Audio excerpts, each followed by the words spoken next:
Okay, so now we're moving on to the end of the part of the chapter of the statistics chapter. And honestly speaking, I don't even really know why this part is in the statistics chapter, but I guess they just needed to fit it into the curriculum somehow, so it's in the statistics section. This part, this information that I'm going to tell you, it's a very small percent of what is on the test. I think there's only a couple of questions like this. So what I really need you to focus on is trying to do those other questions to take the stats test. And I think that at the end of this, I'm going to go over the practice stats test with you online as well, just so that you get a good understanding of how to do those questions, because those are really important. But right now I'm going to talk about this stuff first. Alright, so bivariate statistics.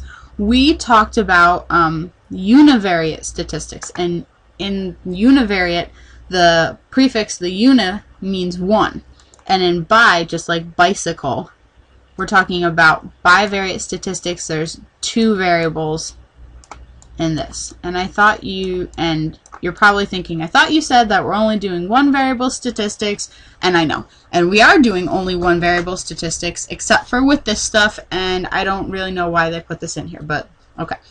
So bivariate statistics is the analysis of a data set involving two variables, okay? So comparing height to shoe size, or height to weight, or the hours that you study versus the test, you know, the score that you got on your test, something like that. Bivariate statistics with two variables, that's pretty much just like x and y.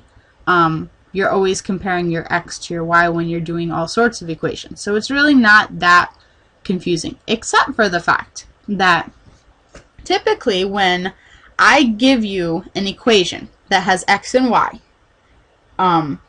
it's a set equation, and you know if you put this x into the equation, you're going to get out this y. Well, that doesn't typically happen, you know, in statistics, because if I'm talking about statistics, I'm asking a bunch of people, what's your height, what's your weight, what's your batting average, what's the number of home runs that you have, and you're comparing all these things. So while the information that you're gathering from people, it might follow like a trend that looks like an equation or a curve that we know. It might follow an exponential curve, or it might follow a linear line or something like that. It might look like an equation that we know, but if you look really close, you can see that all the points are kind of scattered and they're not exactly lying on that line, on that equation line. So you know what I'm saying? We give you equations, and if you have an x, you can figure out exactly what the y is, and it's exactly on this line, this equation line. But when you're talking about statistics, even though something might follow the same curve or follow a pattern of an equation, all of the points aren't exactly going to lie right on that same line. So we're going to start talking about correlation coefficient, and you're probably thinking, what on earth is correlation coefficient? And it's exactly what I just said.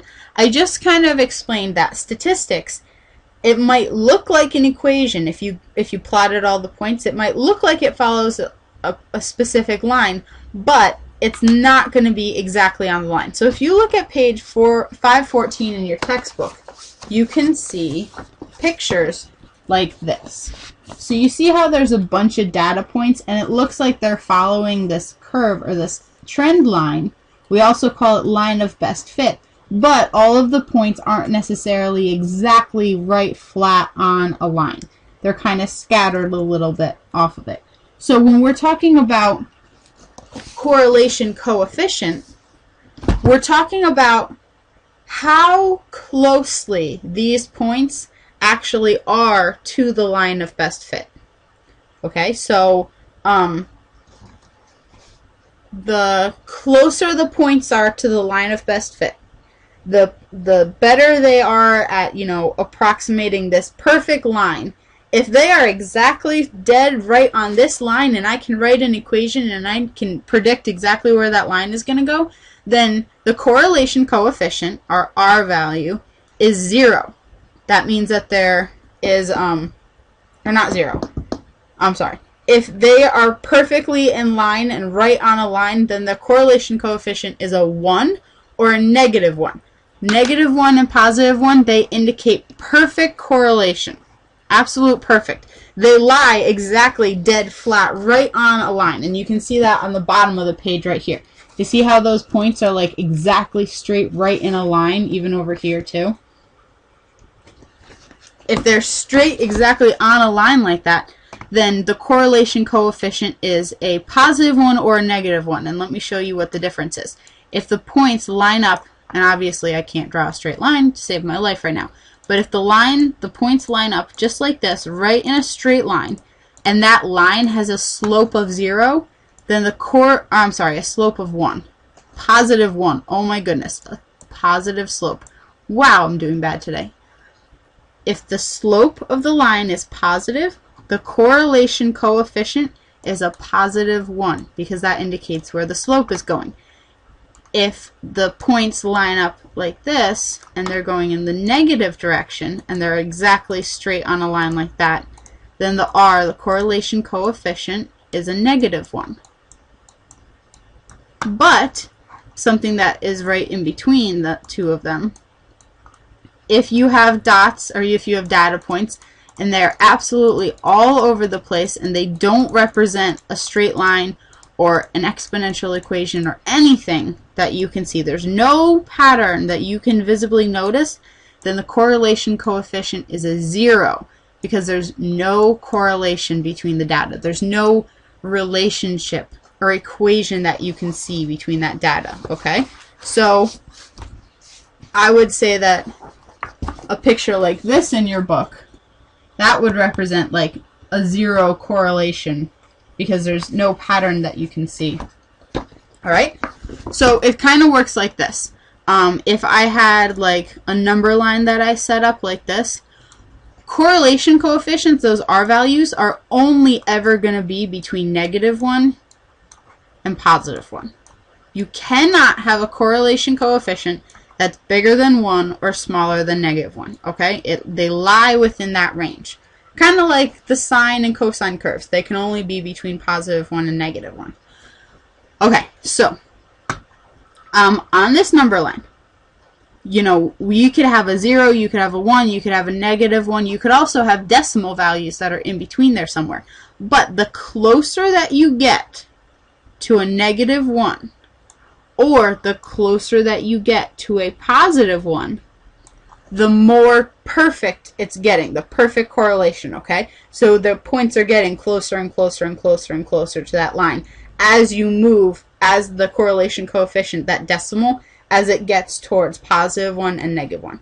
If you're going in the other direction, like if you have a decimal that's really close to 0, coming from either direction, if it's getting closer and closer and closer to 0, then that is a very poor or no correlation coefficient.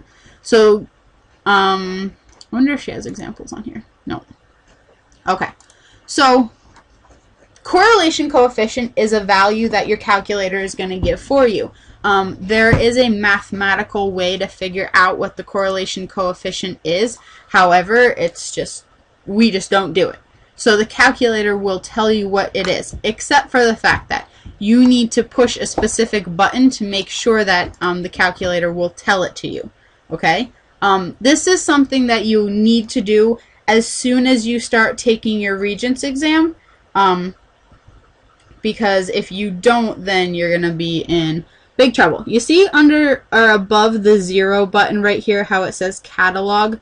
So it's in blue, so I need to hit the second button and then 0 to open up my catalog. Now, all of these things are in alphabetical order, and I want to get all the way down to the D's for diagnostic. So I'm going to hit this button because it has the D right next to it. So if I hit that, I'm going to get to my D's. And then I'm going to keep scrolling down. And I want to get to the button that says diagnostic on. I want to turn my diagnostic on. There's one right above it that says diagnostic off. I don't want that. I want to turn my diagnostic on. So I'm going to hit that button and I'm going to hit enter, and it's going to tell me done. Once you do that, once you turn your diagnostic on, then the calculator is going to tell you what the correlation coefficient is. Okay? But you need to have the diagnostic on in order to do that.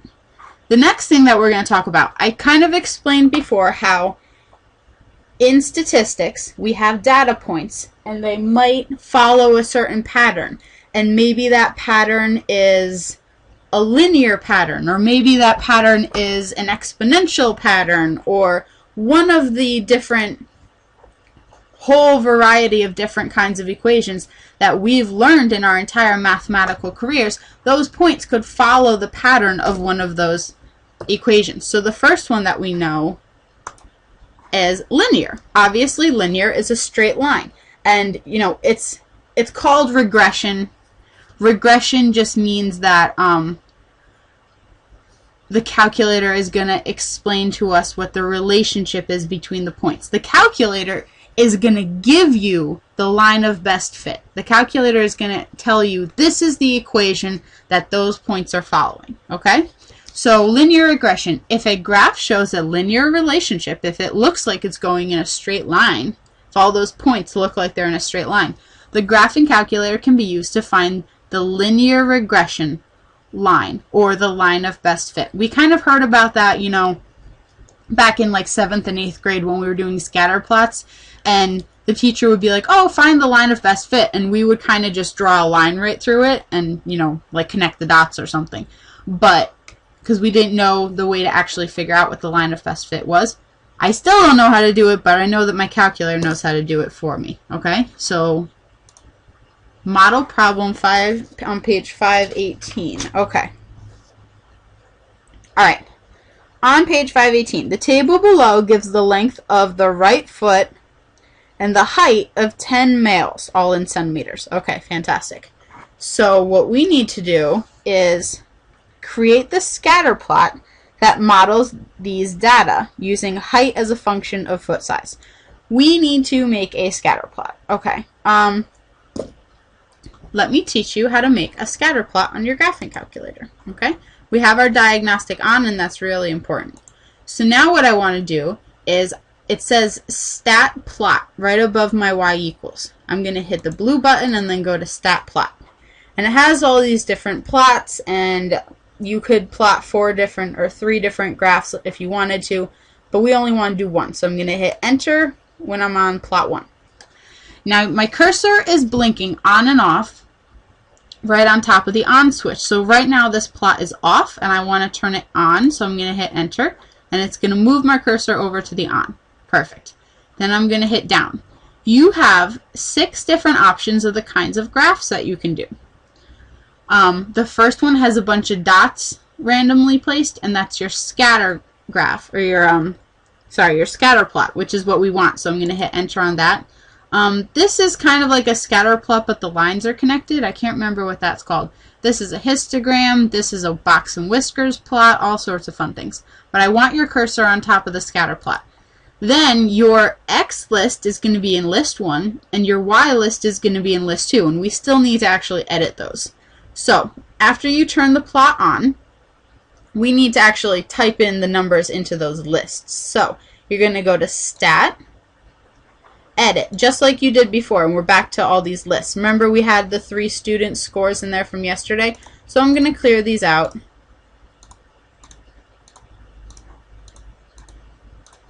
And I want to enter in my X and my Y values for this chart. And they're in your workbook on page 518. I'm going to stop this right now and come right back.